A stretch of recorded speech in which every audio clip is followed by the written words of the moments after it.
Have you ever wondered what neuroscience is? There are three types of neurosciences. Developmental neuroscience describes how the brain forms, grows, and changes. Cognitive neuroscience is about how the brain creates and controls thought, language problem solving, and memory.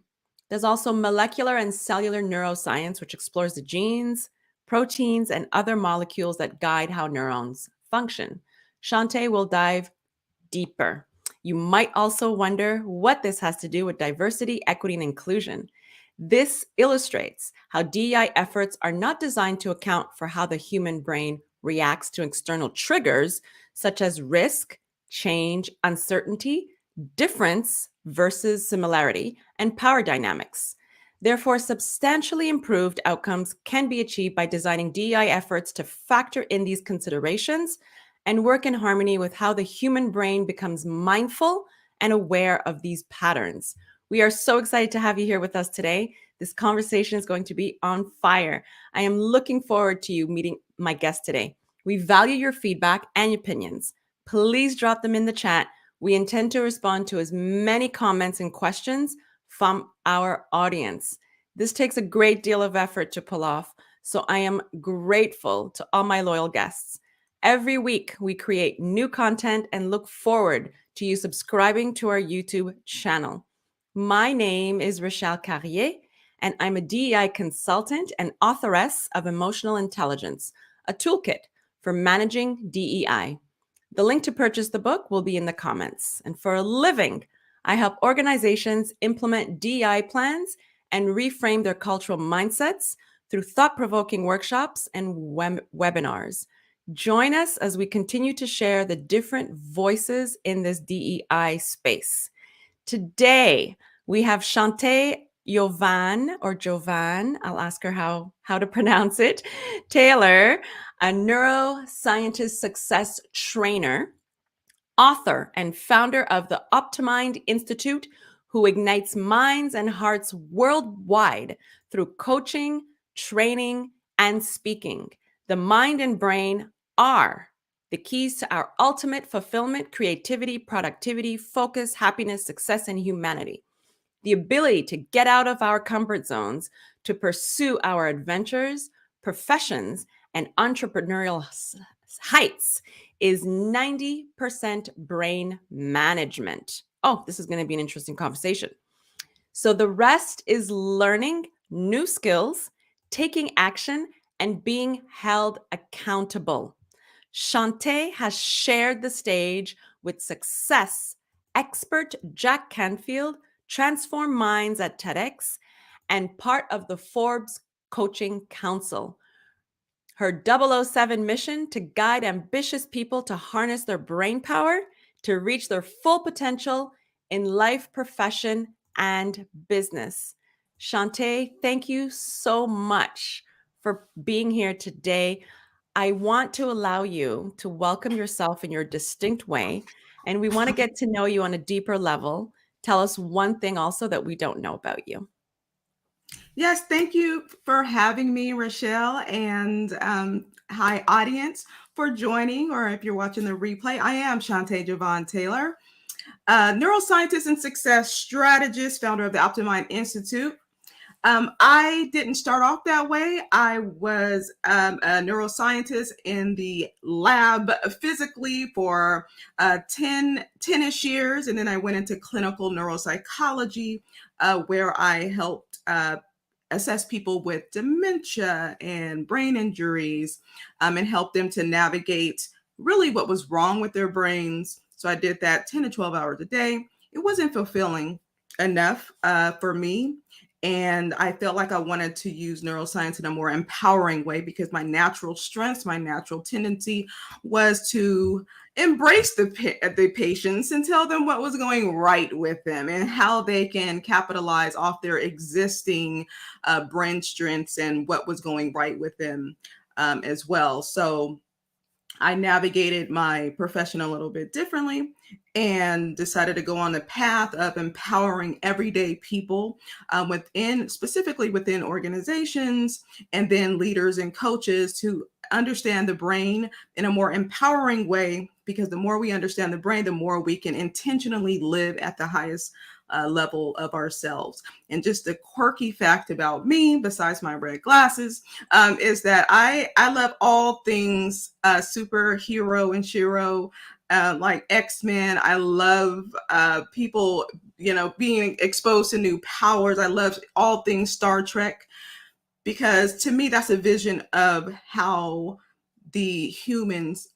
us humans can evolve into our higher selves with technology, with higher awareness, with heightening our senses. But we must understand the brain, and we must be able to intentionally navigate our brain spaces and heighten our brain spaces to get to that vision.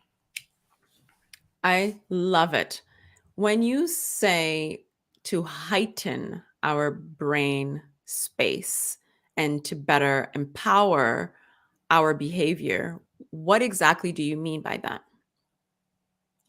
Well, so we all know about our five senses, right? We're taught that as early as 5 years old, right?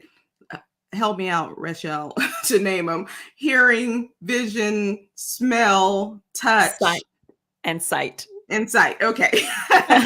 But we know that in neuroscience, there's other senses, right? There's intuition, that sixth sight. And then Dr. Daniel Siegel has started the revolution of what's called mind sight, the seventh sense. And I believe deep down inside, we have infinite number of senses.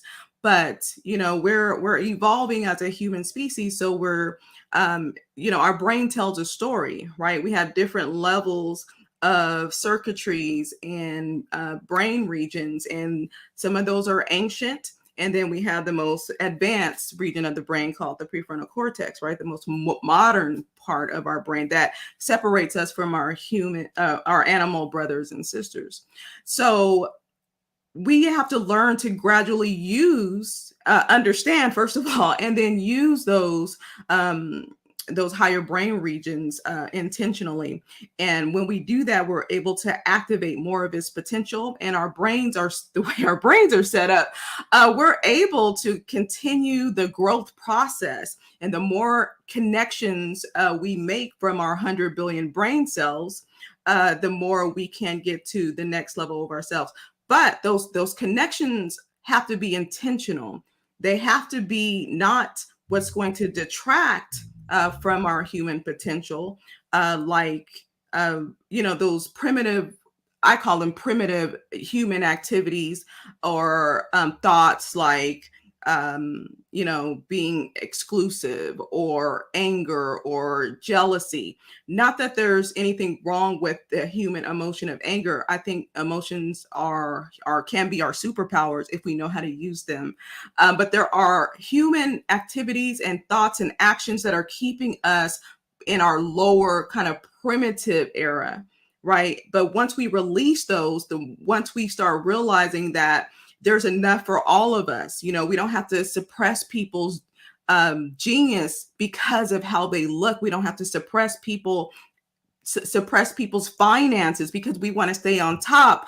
We'll start to see the evolution of our human potential, because you never know what's in the mind of a child in poverty. But because they're in poverty, their potential is not unlocked or unleashed, or it's very challenging then for them to get to that mental space. And we're missing out on what could be for this human progression. So we have to get rid of those human instincts that don't serve us anymore, those human behaviors that don't serve us anymore, and tap into those human possibilities in our brains, in the recesses of our brains, that's sitting there waiting for us to activate them, so we can go beyond this universe, tap into another part of ourselves and our humanity as well. Right. I did a few psychology classes, a long time ago. And and in articles also that I've been reading, more recent articles, if you can explain what a neurotransmitter is, because I'm picking up some things that you're saying that I think also or not just what a neurotransmitter is, but what is it for everybody to understand? So what is it? What part of our brain are we generally using? Is it the frontal cortex? Because I know that fully develops by the age of 21, I believe. And I think there's also 10% of our brain that we use. Am I correct? Well, we actually use all of our brains for the most part. The person who said that we only use 10% of our brains, he was in the 50s. There was no MRI, there was no brain imaging. He was just kind of going off his gut, right? I mean, even if you go back in history, thousands of years ago, they thought the brain did something else. They thought it was connected to our intestines or something like that. They didn't even know it was a part of our human ability. It's what makes us human, right? So knowledge evolves as technology evolves and as understanding evolves and as our what I call this the prefrontal cortex. I also call it the leadership brain. Um, as it evolves and how we start understanding how to use it. So if you were to look at if you were to be in space and look down at the Earth, you wouldn't just see America active, right? You wouldn't just see lights on, right, in America and thunderstorms happening here and there. You would see that all over the world, all over the globe. Okay, so there's activity going on. Maybe at different times, but there's going to be a huge percentage of the world that's activated.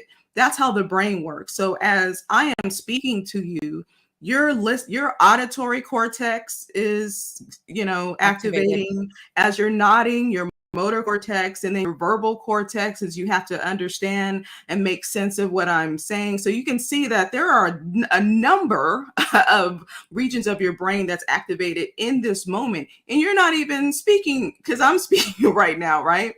So we can throw away that myth, but what may be more accurate is to say that we only understand 10% of our brain. There's so much more that we need to know because it's only been in the last 20 years that we've really been able to spy inside the brain in real time and see what is going on when we are thinking or about to make a decision and then actually make the decision. And we can see the discrepancies when people say one thing, but they're really thinking another or feel another. And so as technology keeps evolving and as there are more minds, right, on studying the brain, that we get a better picture and a deeper, more richer understanding of how this beautiful brain works. So as far as neurotransmitters, for people who never heard that term, it is exactly how it sounds. Okay, I love to simplify neuroscience because it's not about using fancy words. It's about, do people understand their brain? How can I utilize words that resonate so that people receive this knowledge so they could be more intentional about how they use their brain? So a neurotransmitter, the word, neuro, you can connect that to the brain, right? And transmitter, something is being moved from one thing to the next, right? Or communicating like a radio, right? So that is exactly what a neurotransmitter is. It's a brain cell that releases these little transmitters, these little chemicals that can talk to other brain cells, right? So when two brain cells can communicate, that allows us to do this human experience like talk or think or move or smell or hear or turn the TV off or something like that. So we have these trillions and trillions and trillions of neural messengers, chemicals, neurotransmitters, I like to say it in different ways, that allows us to experience this human life. So our neurotransmitters can be also new neurotransmitters can be created as we learn a new language or read a new book or learn new vocabulary. Is that correct? So the neurotransmitters are chemicals. They're the chemicals within chemicals and molecules within neurons, brain cells that allow brain cells to talk to each other. Okay. So they can't be changed. Okay. We're not creating new neurochemicals as far as we know right now in this part of our human evolution. We just have standard neurochemicals, which we're still learning more about, right? Like dopamine, which is for motivation and mood regulation and learning, or maybe you heard of serotonin or oxytocin or acetylcholine. All of those neurochemicals do something different, or they have some overlapping role in the brain. So when you're talking about learning a new language, you need those neurochemicals to be released to say, hey, language part of the brain, we're learning this new word. How can we link it with something we already know? How can we put it from our short-term memory to our long-term memory? So that's actually the role of neurons, brain cells, to make those connections between each other to seal in that new learning. But it is being mediated and modulated by those neurochemicals. So we're That- creating new brain connection. Think of an oak tree, right? That would be akin to the part of a neuron that can then branch out. The branches are going to make new connections for your new learning to 1 to 10,000 other brain cells. Right. So there we have a great capacity to continuously expand ourselves when given that chance. And I realized something when I was pregnant. I did a lot of I was reading to my daughter, listening to music. I put the music close to my belly. I did a whole bunch of things that I thought would just have her have a different experience while she was in, in the womb. And there was one particular song that I would play and she would just stop moving. And when I gave birth, I continued playing that song. And every time I played that song, she would cry.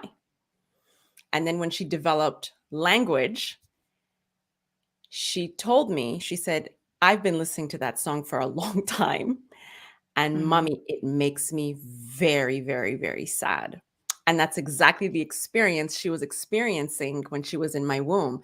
It it triggered something in her brain that made her sad. And then I realized she would stop moving. She'd stop kicking and, moving around. But if there was, merengue or salsa or Haitian music or, something different, then she, she was stirring inside. So Mhm. I think Mhm. also we have, like you said, we have to be able to empower what we already have and to be able to embrace it. But if you can explain what is a neuroscientist success trainer? Like, what is it that you do, not to drop all your nuggets, but how do you go through a process with someone or a corporation? Okay. So, as a neuroscientist, I bring my neuro perspectives to any kind of human situation. So, that means my brain is trained to see when someone tells me something or when they're not telling me something. Sometimes I pick up on the nonverbal. I am able to see, okay, what is their brain doing? Right. Or how is their brain affecting my brain? So I can look from the lens of neuroscience to say, this is the part of their brain that's being activated. Now, let me bring it to their awareness, because I'm all about empowering people about how their own brain works. And then once I share how their brain works and what's going on, because they're in a state, or they have a conundrum, a challenge or something, once they are empowered with their own brain, then I can give them a neuroscience based strategy And that, just because I'm saying neuroscience-based strategy doesn't mean it's a new strategy, but it's a strategy that I can then back up with neuroscience.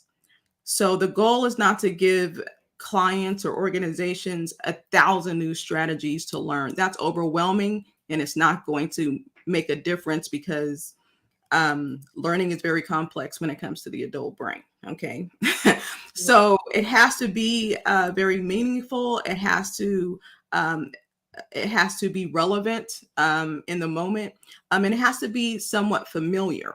Okay. The strategy for the person to really um, have change or implement the change or consider the change. So let's say, for example, I'm having a conversation with a client, or I'm training coaches, because that's a big part of what I do. I train coaches on how to be neuroscience-based coaches.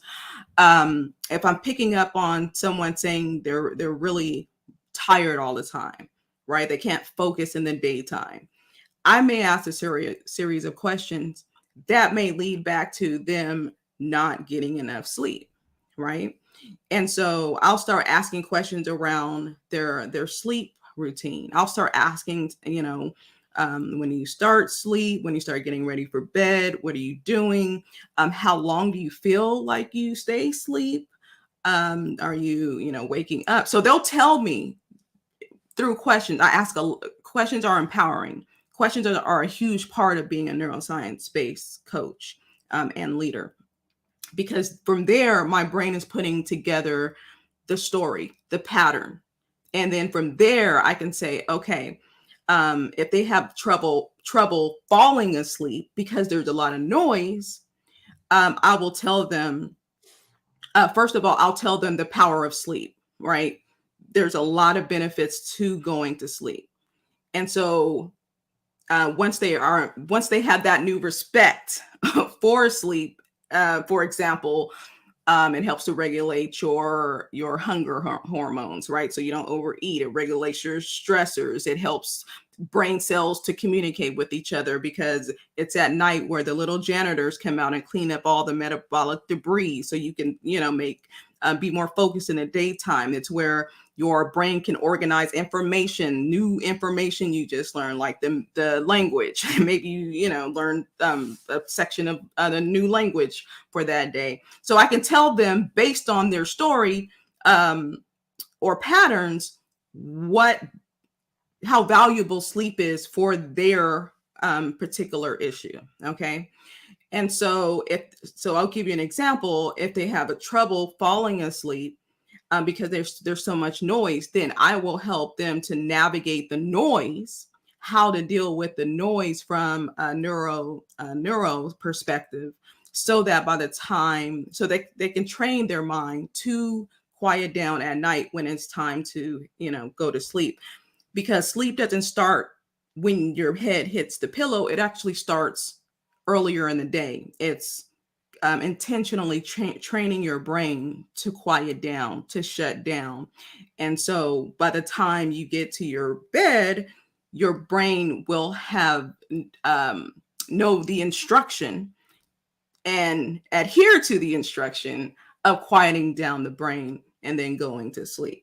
So it just depends. That's why, I go through a whole training with coaches and leaders, because it does take time to understand the brain, but also to understand it in context of being a coach and a leader, and not just giving a one size fits all, like you just need some more sleep, right? No, this is the part of sleep you need to understand and what it's doing for your brain. And then these are specific brain-based strategies based on your need for this part of sleep. So understanding neuroscience can allow you to be more targeted in your leadership and coaching approaches, both for their specific challenges, because everyone is different. Everyone has different challenges, even though we all have the same brain regions, but they're all designed differently. They're structured according to our challenges, our strengths, our personalities. So it's very important to treat them as such, and then be more targeted in coaching the different parts of their brain and lives at the same time. So Right. I'm that's so that's just one part of sleep. And I right. have I have neural perspectives for just about every part of the human experience. Right. I'm so happy you mentioned that because that's something that I instill within myself, and having been a good sleeper and then not a good sleeper after I gave birth to my daughter, being, just worried and motherly all the time and having these thoughts. I realized, or any thought, I realized that without the amount or required amount of sleep that I personally needed, and I generally need about 8 to 9 hours of sleep. Hmm. And if I do not get those hours of uninterrupted sleep, then I feel groggy in the morning. My shoulders are slouched. I feel that there's an energy that's been seeped out of me. My brain is foggy. I'm not able to make quick decisions. Uh, I don't respond as quickly as I would like to. And I realize, even though I know the day needs to move on, I'm not as productive. I'm a little sluggish, and I'm not in a good mood, to be very honest with you, Chante. I'm just Here, when here. oh my goodness, my household knows that if mommy did not get enough sleep, do not even ask her a question. Do not ask her if they could do anything. Everyone Mhm. knows just to stay away, but at the same time, it's because I am already aware that I did not get enough sleep. So there's I have bedtime. My 7-year-old has bedtime. I have bedtime at 8 o'clock. And that's our next question. How does the brain become chaotic? So my phone is next to my head. There's no TV in our bedroom. I'm not on a device. And, I start breathing deeply because I meditate a lot. So I breathe deeply just to calm my nervous system down, to calm all the inner chatter. You understand? And I don't think people realize how important it is to have the sleep, to be able to have a productive brain and an active brain that's not feeling the sluggishness and the tiredness and the slouchiness of the shoulders. And like you said, like you agreed, it's the grumpiness. You're not in a good mood. I mean, and is that any way to show up in life? I mean, who Right. wants to be around a grumpy person at work, at home? And that doesn't feel good. Like you're aware that you're grumpy and moody and don't want to be bothered, right? And that affects your relationship. So you can see how central good sleep is. Like we have to stop as human beings, we need to stop taking it for granted. That is why I don't give a bunch of new things for people to do. I just take them deeper into our existing human activities that we have the science to say if you improve this, if you deepen this experience, you can go to the next level of your human potential, your productivity potential, your earning potential, your thinking potential, your creative potential, right? Your relationship potential, all of your human potential gets amplified because sleep in itself is a force multiplier for this human experience. And that's just sleep. Wait till I really get going, Rochelle. I mean, that's how deep it is. And, I see Chevy in the comments here. She's a graduate from my Optimi Institute. And, we know that, she knows that I can spend 8 hours just talking about sleep, right? That's how deep the rabbit hole goes. But, when I'm training my coaches and leaders, I take them about 12 to 20 layers deeper. But I tell them, you have to be aware of how far you're going to take your clients or Right. your organizations on these different topics, right? And how you're going to communicate it. Because understanding and using neuroscience in your strategies, it's an art and a science. Right. Okay. So you can't overwhelm people with all these scientific terms because they won't get the message. They won't learn it. So we have to present it in such a way that makes sense and not just want to sound smart or, operate from ego. That's not where we're coming from with this knowledge. It's all about empowering people with this knowledge, with the power of their brain and how it works. Most people do want to learn about their brain, but they don't want to be overwhelmed by the terminology. So it's very important to explain it in such a way that, first of all, is relevant to them. I mean, when someone says I have a hard time sleeping, you don't want to tell them all the things about sleeping. That's too much. That's why it's important to ask specific questions so you can really drill down what part of the sleeping is the challenge. And then you can, bring in the strategy, the neuro-based strategy that will help them to deal with that. Right. I agree. Mary Walton, thank you so much for joining the chat. She had a question earlier and she said, could it be that because we only understand 10% of our brain activity, we are limited in our ability until we are exposed to greater and more? Oh, that's a great question. And I've never been asked that before, so I appreciate that. Chevy knows I love questions, because it allows me to think from another part of my brain and put together in the moment insights. So everybody does not understand 10% of their brain. Okay, so let's put that in context. When I say we only understand, I'm really talking about the people who are doing the research, right? The people who are learning intentionally about neuroscience as it relates to their work, their profession. Those are the people who are getting closer to learning more about 10% or more about the brain. The masses still don't know about the brain. Okay, so that percentage is even lower because we don't think about our brain like we think about every other part of our body intentionally. Even though we wake up with our brains every day, we know what's up there, but we're not intentionally doing the human activities or expanding how we use our human activities to directly impact different parts of the brain so we show up at our highest levels every day. So the more you understand about the brain intentionally, systematically, and there's different ways to do that, but I say learn it systematically. That means go through a program, go through someone who can take you on a journey of the brains, because you want to make sure that you're not learning all these different pieces of research, because it's overwhelming. It's a lot of knowledge out there. And so if you're not in this industry, it's hard to put all the pieces together and then implement it, right? And let alone teach other people. So you need someone to say, focus on these parts of the brain and the information, and this is how you use it.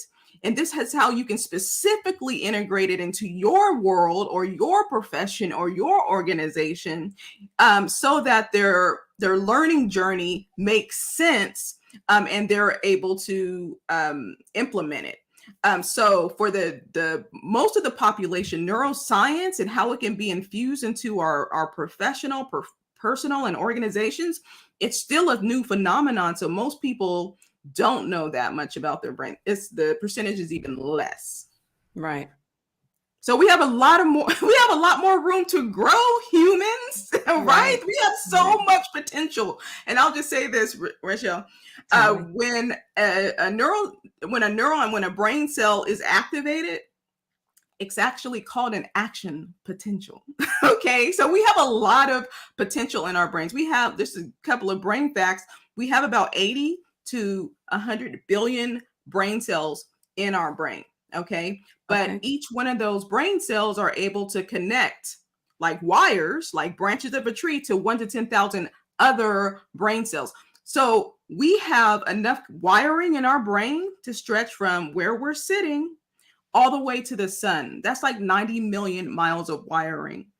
So how much potential? If we're only if we only understand 10% of that, just think if we understand, just halfway of that, how much more we can be in this human experience. I'm really excited about the future for humanity once more people understand systematically and strategically about how the brain works so that they can use it in their own genius and in their own platforms. Right.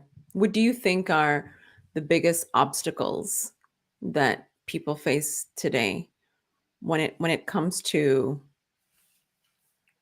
empowering their brain or disempowering their brain? Oh, you know what? I will say this. Most people are not operating in their genius. And when I say their genius, I'm not talking about, oh, you have to have an IQ of a bajillion, IQ points. When I say genius, I mean you operating in your strengths. And when I say strengths, I'm saying you operating according to your curated mental pathways that was designed for you. Okay? Because when we are developing from being in the fetus all the way to our mid-20s, we have a lot more brain connections.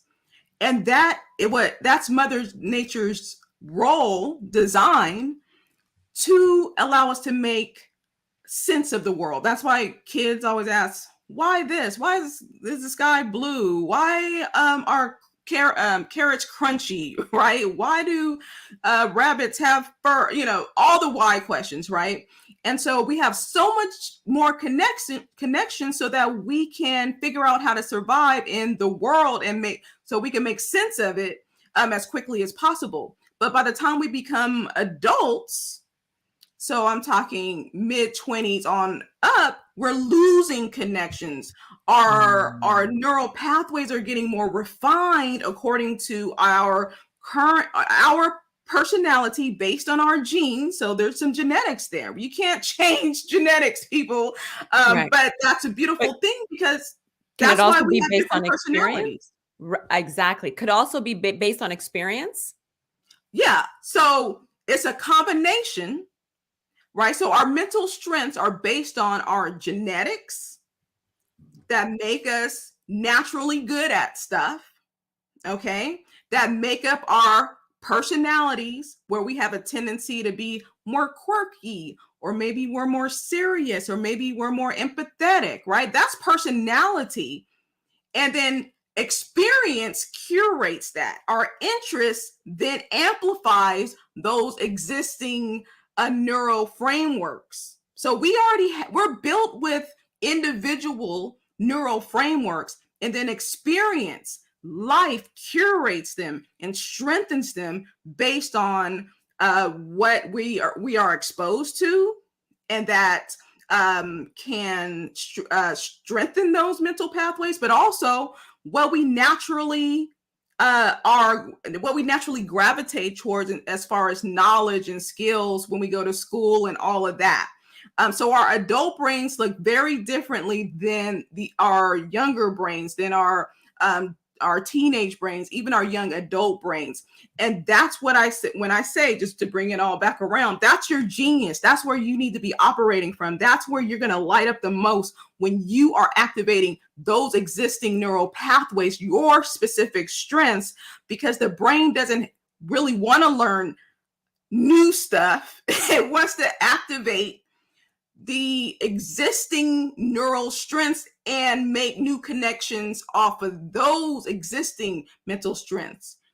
That's just the way the brain would prefer to optimize its energy and continue to refine you as you move forward on your human journey. So we need everybody operating in their strengths. And when you don't, that's where the overwhelm kicks in. That's when you feel like you're defeated because you're learning all this other stuff that the world is saying you should focus on, like your weaknesses and your new things. But if you operated in your strengths and learned based on your strengths, you added new information based on your existing strengths that are relevant to move you forward, people would see a lot more satisfaction. They would see a lot more happiness and fulfillment, and their brains will be happier and continue to move them forward on a more successful path. I'm so happy you said that. There's something I started to practice maybe about 10 years ago. Now I have reminders on my phone, and it might be a little bit simplistic. However, it does help me go through my day. So, I have affirmations that I have as reminders on my phone. I am brave. I am courageous. Take a break, Mhm. nap. Mhm. So I have these reminders. And at the beginning, I really didn't think it was effective because I wasn't practicing it. And then when I started to practice it, I realized that there was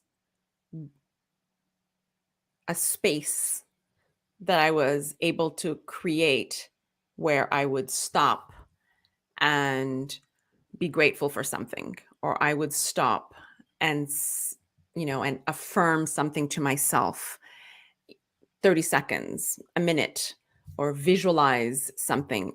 And I realize, and I'm sure you can probably explain it in a more scientific way, but for me, I realized what happened was there was a gap where it was resting. My mind was resting. It was in a restful state. And after those 30 seconds or a minute or 5 minutes, however long I would take to give my brain a break, I found that I was able to make more decisions, better decisions, more productive decisions, and sometimes not make decisions at all. I've had to learn through that process to step away from things I couldn't handle, to not overcommit anymore, right? So I think Okay. it's key. What you're doing is phenomenal for us, and it's it, you're triggering me throughout this whole show because now you're making me realize that what it is that I'm really practicing and practicing at home, especially with the little one, that it's key to our, to us being happier. We're in a better mood. I see it with my daughter. Meltdown can come at around 4 o'clock. I know to bring her snacks. I know to bring her food. I don't ask too many questions, because I know what I'm going to be faced with because she's tired. And we go back to the sleep because she's tired. So we come home, we do something restful, not too stressful, and then we do the homework because I know that the brain went through all this learning, like exactly what you said. And now it's time to give it a break, like your heart, it needs to rest at night. Like your body needs to rest, or like the exercise, it needs to be energized or activated. You said, we have these cells that need to be activated. And I think we need to be able to understand that it's a practice, right? Which leads to our next question. It's what can people practice daily to modify this this mindset? Again, not to give away all your techniques, but small things that people can take away with. We wouldn't even have time, I know. Rachel, to I give know. away all my techniques. I know. But I One love the story technique.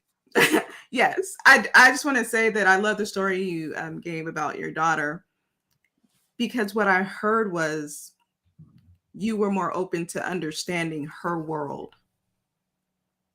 That is one of the most powerful places to be in awareness when you're dealing with relationships, especially your kids, because they are relentless, right? It's like adults can barely manage their own emotions, but we expect kids to handle their emotions, right? And just like you explained how you felt when when you didn't get enough sleep, hey, we act like toddlers too. We're just in adult form when we don't, we can kind of, a little bit more discipline and not screaming and pouting. But, we want a nap, Sometimes. we want to be fed, we want all that. So they're just little Right. versions of us when we Right. are cranky, right?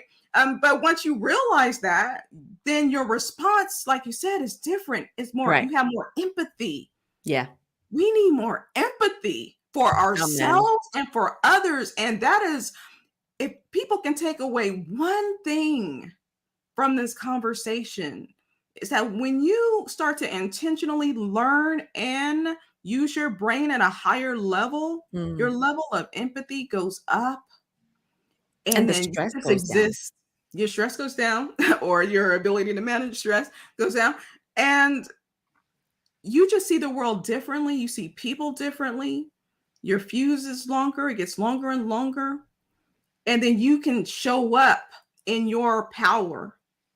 Like maybe let's say, for example, the Ukraine war is going on right now, right?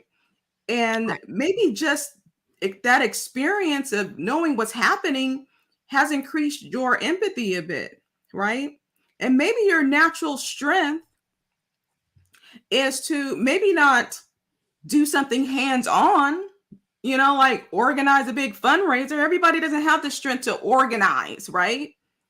But maybe your strength is giving, right? So that's the, if I'm going to give a tip, I don't really like saying tips, tricks, hacks because they don't go deep enough. Right. So what I would say, a major strategy, let's call it a major neuro strategy that everyone can explore and start to implement, is to dig deeper on what your strengths are. Like, get intentional about where your strengths lie within you.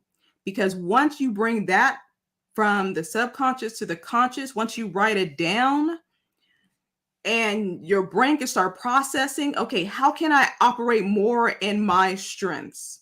If I'm a giver, if I can organize, right? And I will say this, once you find those strengths that you have, maybe you're a good communicator, right? Once you put your strengths down, you also have to realize there's a spectrum within every strength. So all communicators can't get on stage and speak to crowds, right? That's one part of the spectrum. Maybe you're a good communicator because you can mediate a conversation between two people. That's a different skill set than getting on the stage and talking to 1,000 people, right? So even within your strengths, I want you to figure out, okay, what part of communication am I strong at? What part of organization am I strong at? What part of writing am I strong at? Because just because you like to write doesn't make you a great novelist, right? Maybe you're good at summarizing things. Maybe you're good at writing long articles versus short articles, right? So that would be something that once you learn that, once you can identify that for yourself, you will start to see yourself become more aware and amplified in who you are. And then from there, your potential will start to be amplified as well, because now your brain is focusing on your strengths and the activities and needs and what you need to read or who you need to connect with to strengthen those mental wiring for yourself, so you can show up as your superpower self. Right. And I'm happy you said that to close, because we need to operate within our strengths and not our weaknesses, from what I took from your conversation.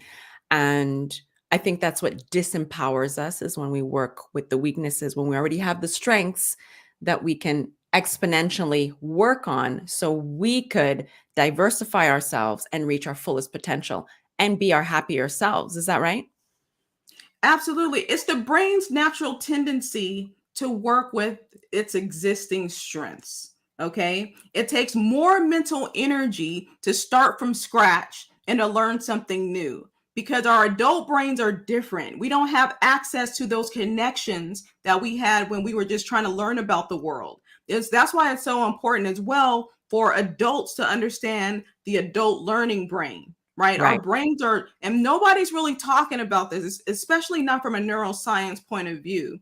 So there's a lot of things that need to be shared with people who are trying to get to the next level of themselves, right? Especially us who are at that self-actualized place, and we know that there's something more we can do with our experiences and knowledge and human potential. But once we make that realization, we think we have to start from scratch somewhere, which is Right. not what we need to do. We need to start from our existing strengths and build on those, because the brain likes that. First of all, it rewards us when we are stimulating those existing strengths, and it disempowers us, like you said, if our brains have to start from scratch and use all this energy to start to make new connections and learn all the things, and so we get defeated.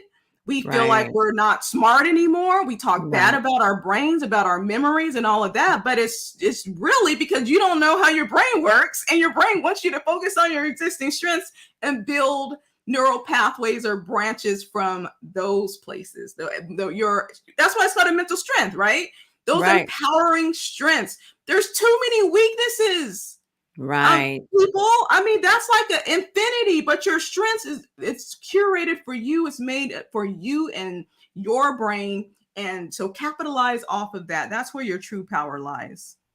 Oh, I love it. We can go on for another hour. This has been phenomenal. I understand now from a different perspective why I do the things that I do and what keeps me sane. Exactly. Right? Understanding the neuroscience is not about you becoming a neuroscientist. No, It's no. about the deeper why of Right. why we do what we do, and how can we enhance this human experience to go to the next level of ourselves. Absolutely. Oh, this conversation has been amazing. Amazing. I am Yes. so happy we had this conversation, especially for our audience. As we reach the top of the Diversity Connects Us hour, I hope you all enjoyed this conversation.